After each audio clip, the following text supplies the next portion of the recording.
রাজশাহীর সারদাতে প্রশিক্ষণরত 40তম বিসিএস ব্যাচের শিক্ষানবিশ সহকারী পুলিশ সুপার পদমর্যাদার 6 কর্মকর্তাকে চাকরি থেকে অপসারণ করা হয়েছে।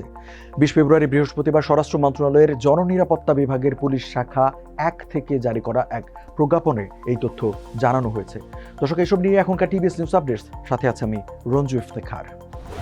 রাষ্ট্রপতির আদেশক্রমে প্রজ্ঞাপনে সই করেন সিনিয়র সহকারী সচিব তৌসিফ আহমেদ। চাকরি হারানো 6 সহকারী পুলিশ সুপার হলেন মোহাম্মদ আশরাফুজ্জামান, মানস কীর্তনিয়া, শান্তু রায়, মোহাম্মদ সোহেল রহমান, কাজী ফাইজুল করিম ও সঞ্জীব দেব। তাদের মধ্যে ফাইজুল 40তম বিসিএস এ পুলিশ ক্যাডারে প্রথম হয়েছিলেন।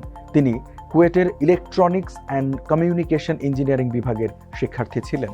প্রজ্ঞাপনে বলা হয়, বিসিএস পুলিশ ক্যাডারের 40তম ব্যাচের শিক্ষানবিশ সহকারী পুলিশ সুপারদের বাংলাদেশ সিভিল সার্ভিস নিয়োগ বিধিমালা 1981 এর ধারা 6(2)(a) অনুযায়ী সরকারি চাকরি থেকে অপসারণ করা হলো।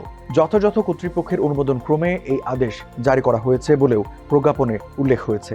শেখ হাসিনা সরকার পতনের আগ মুহূর্তে নিয়োগ পাওয়া 803 জন এসআই এবং 67 জন এএসপির নিয়োগ অবিলম্বে বাতিলের দাবিতে গত 17 অক্টোবর সংবাদ সম্মেলন করেছিল বিএনপি।